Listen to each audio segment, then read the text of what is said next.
that will be enough for this one day? Yes, I understand. Ngài nói rằng thì mình có thể chuẩn bị bơ với cả mật ong để mình dùng thay cho các loại thức ăn đấy, để và mình dùng thuốc thì không vấn đề gì cả, vì đấy là dược phẩm. Would that work? Sao? Would that be a solution for the lady? Như thế đã ổn với bạn chưa?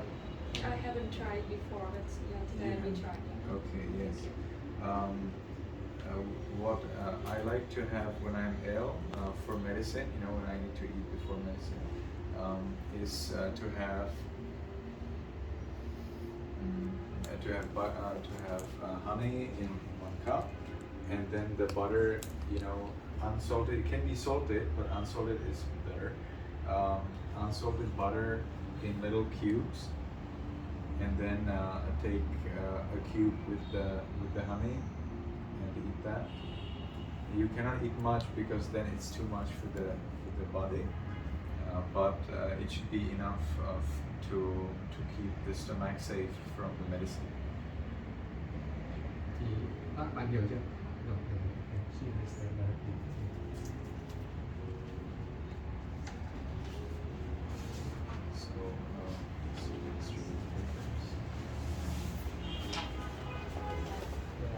Rồi, ai tam giới thì đọc cái tam giới,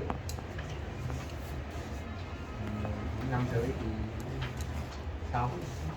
Cái này là 5 giới, cái này là 8 giới.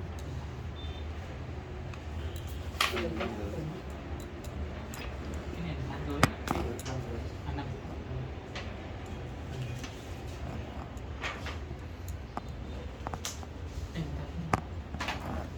Cho cái cho cái tam giới. Cho anh mượn cả 8 giới luôn, anh học 8 giới luôn.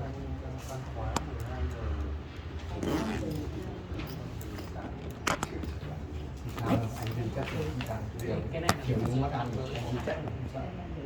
Rồi tí mà.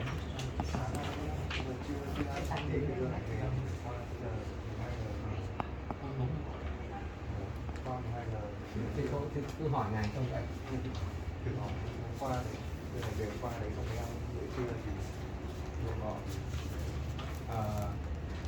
This Ukasaka, he said that he just have a breakfast, so next we will come together with Ante,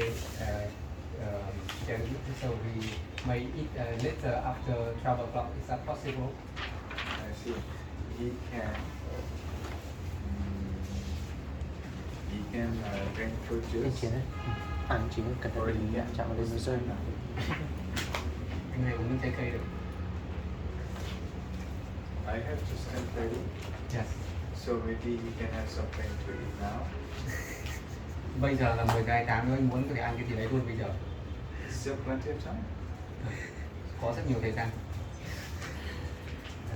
Nếu không người tâm thiếu, còn không tâm dụng mạnh thì cứ uống nước trái cây, uống nước pha mật ong.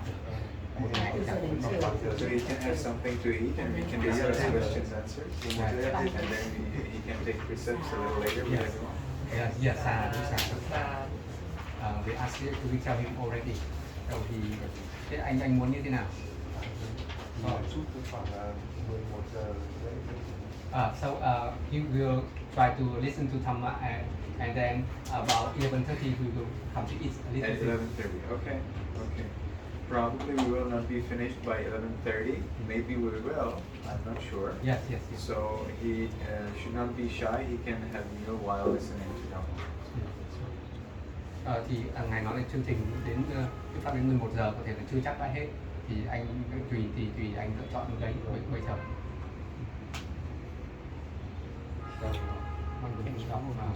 Here is the paper. So now, Sean, do you know how the people need to hold the paper during taking precepts? You don't know? Okay. So what you can do is you can fold the paper. Yes, that's right. And then you take it between the thumbs and the other fingers here. So first you need to fold it well. Yes. And now you can hold it like this, so you can easily see what way is it.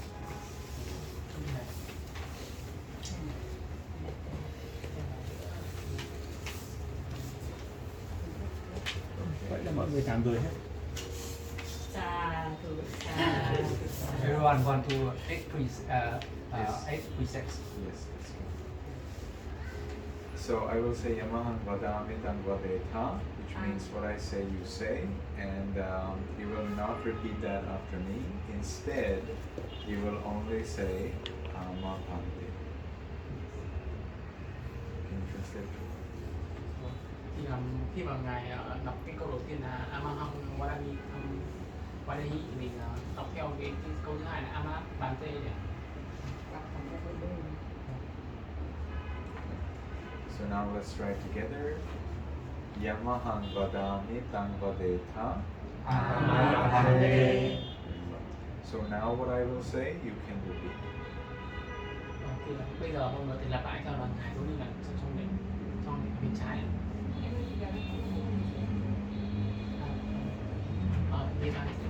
There's a lady who will take the 5 precepts. Well, the idea was that if she takes the honey and butter in the evening, then she can follow the 8 precepts. The other lady. Keep 5 precepts, I will take 8 precepts. The lady wants to take 5 precepts. I see. So what is the difficulty? She's new to Theravada. I First see. time.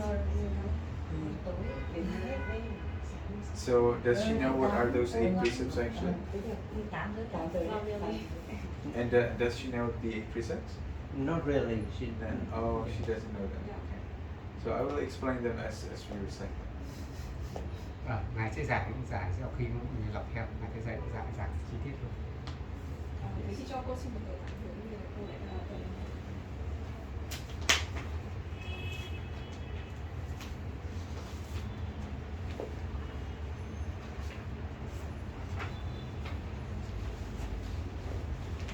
Làm giới thì nó khó mỗi cái phần chiều thôi, còn mấy cái kia dễ nhất thì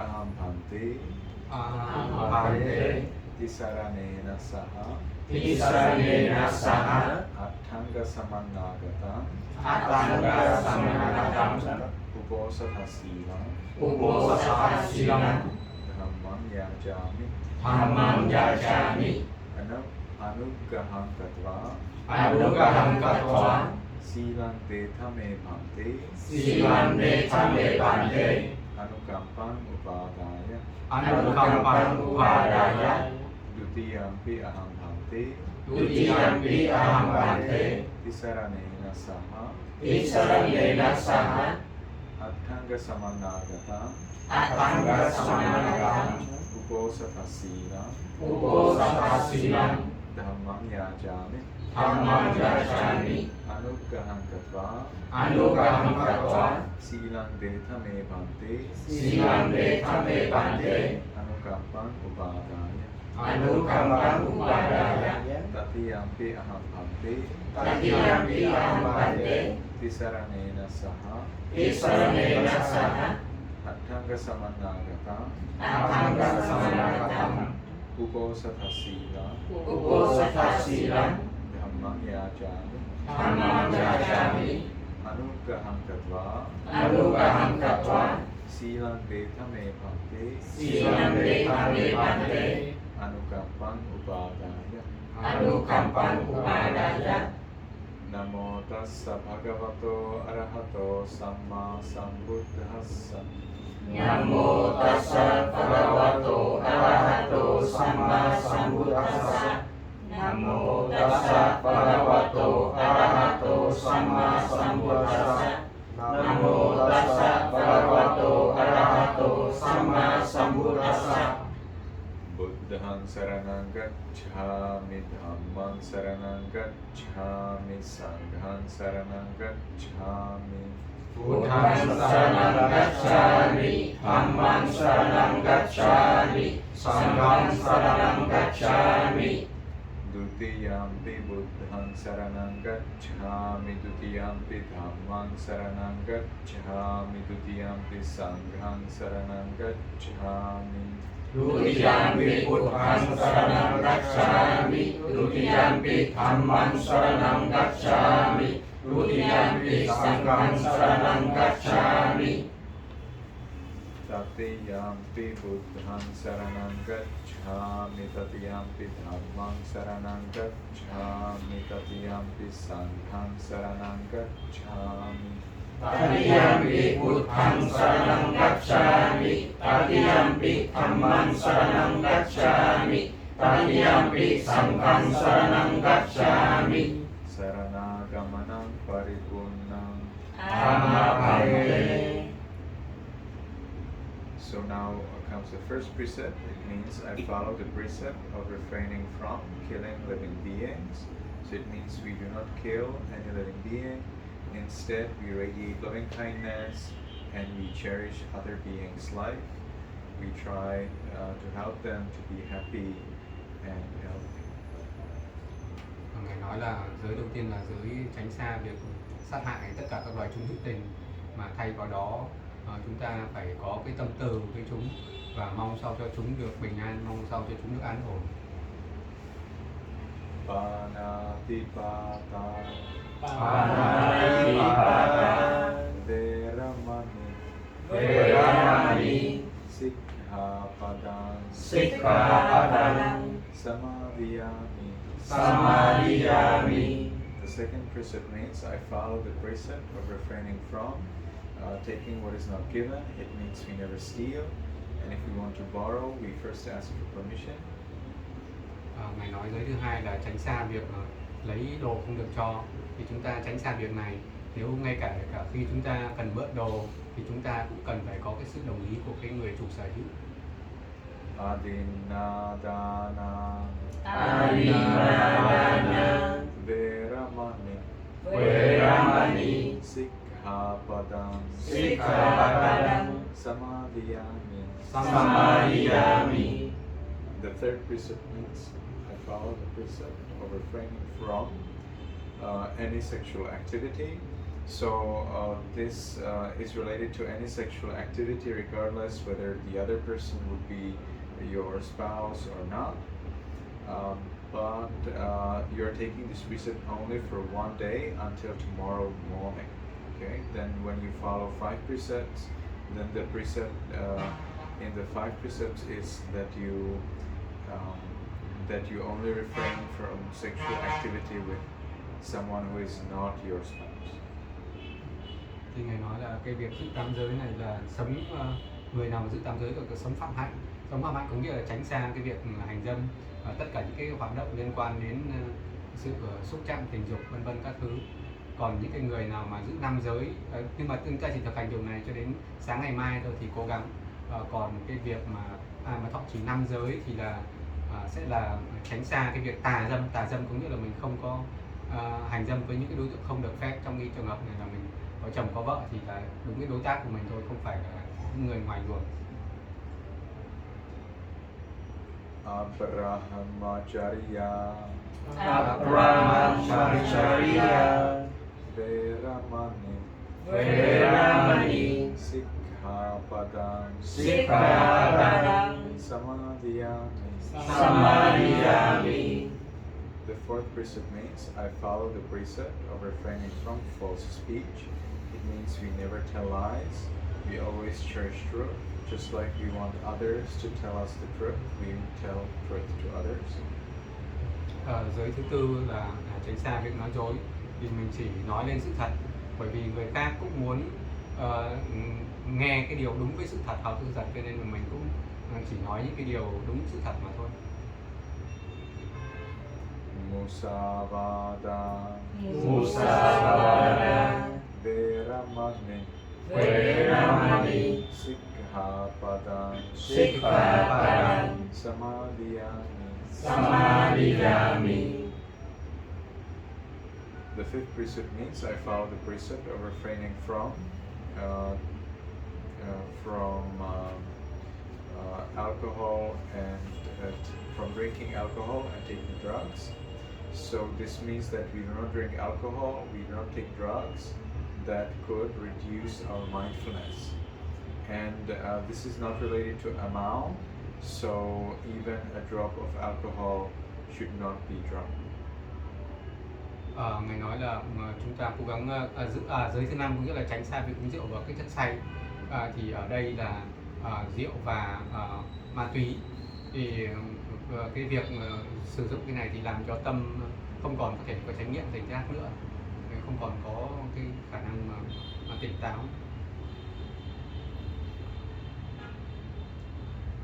Sura meraya majja pamadadhana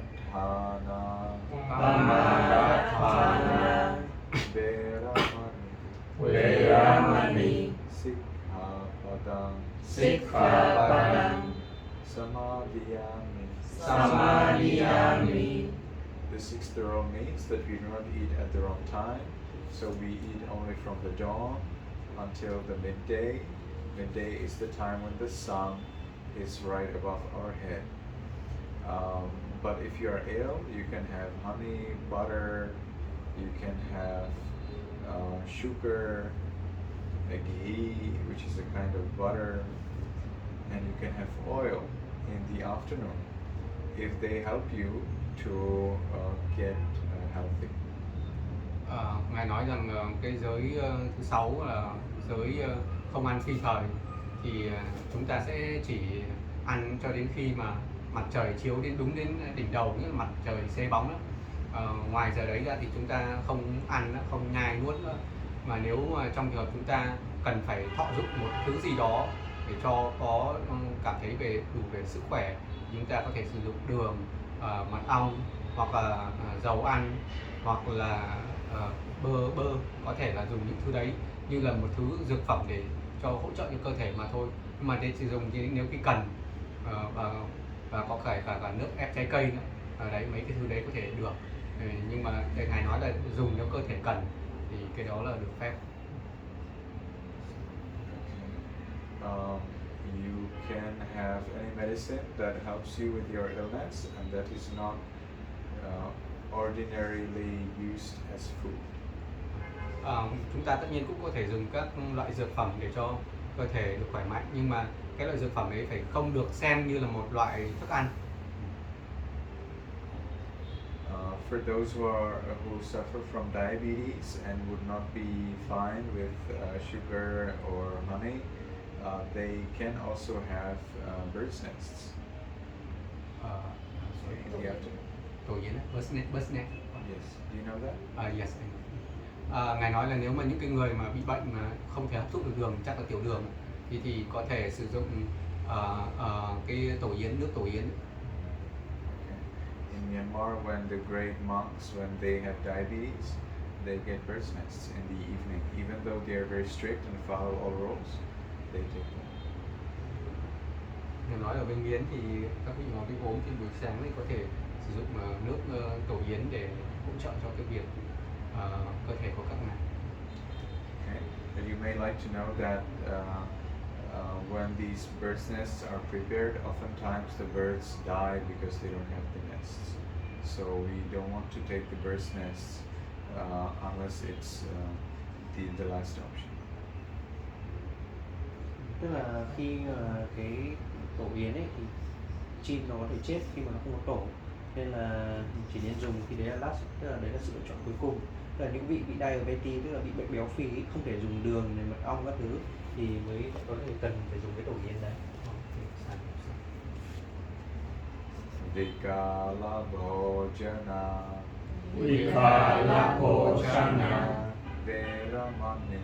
veramani sikkhapadam samadhiyami. The next precept means that we refrain from entertainment and self-adornment. So we refrain from dancing, singing, playing musical instruments, watching amusing performances. Rồi tiếp theo là tránh xa việc múa hát đờn kèn và nghe múa hát đờn kèn, thì tóm lại là nghe và xem tất cả các cái loại âm nhạc và nhạc cụ, hoặc tự mình chơi. We also refrain from embellishing or making the body beautiful by flowers and perfumes and ointments and jewelry and garlands and anything else that could make the body beautiful. Chúng ta cũng tránh xa việc làm đẹp thân thể bằng cách sử dụng nước hoa, vật thơm, đồ trang sức, trang điểm và tất cả các hình thức làm đẹp cơ thể, nó có nghĩa để mình thân thể một cách tự nhiên, chứ không cố tình làm đẹp bằng bất cứ phương cách nào.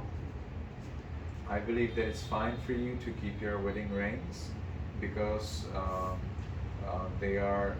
they have special social purpose, not just the beautifying purpose. So you can keep your wedding rings when you're following 8 precepts from me. But in some monasteries they will ask you to remove your wedding rings also. Ngài nói thì đối với ngài thì nhẫn nó có những cái vai trò trong cuộc đời sống, thì đôi khi nhẫn là ví dụ những nhẫn cưới chẳng hạn, thì đối với ngài thì thực hành giới tam giới của ngài thì ngài không bảo không cần phải tháo ra, nhưng đối với một số người khác thì khi mà thọ trì giới các ngài sẽ bỏ luôn cả nhẫn ra luôn. It's very easy for people to forget about this role when they take 8 precepts and they keep their earrings and their necklaces, you know, and their wristbands or whatever it is. These actually need to be taken away. You can keep them in your bag, no problem at all. And then you take them, then you use them again from the next day morning. Còn tất cả các cái loại như trường hợp như là khuyên tai hay là vòng cổ hay là các loại vòng ở trên cơ thể thì nên tháo ra, mình có thể cất đi và mình dùng lại vào ngày mai.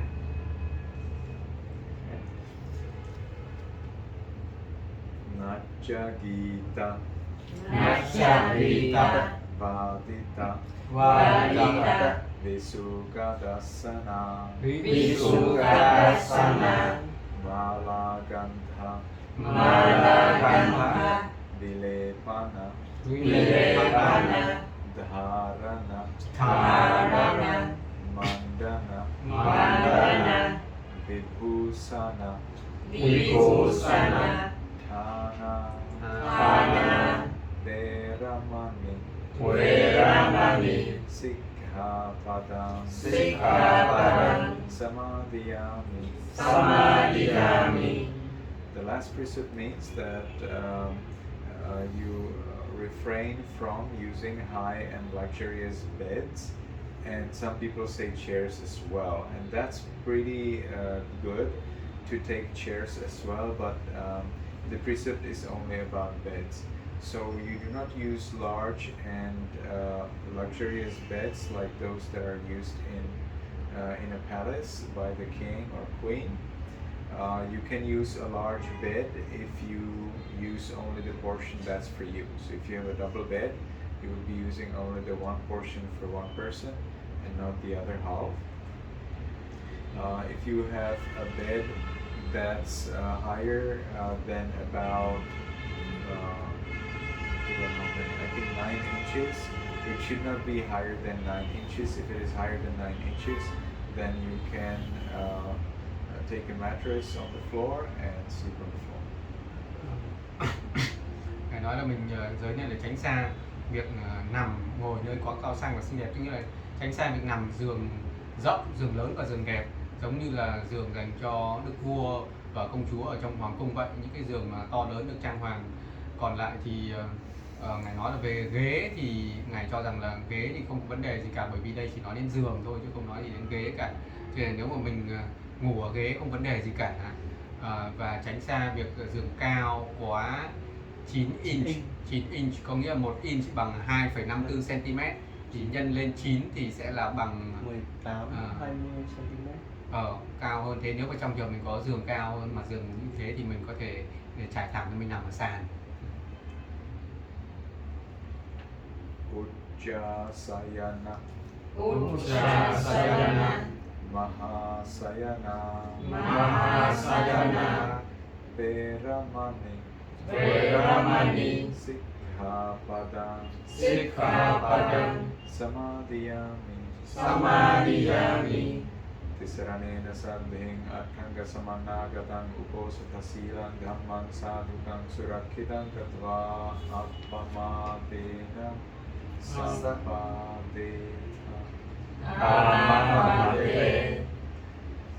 Sa du, sa du, sa du.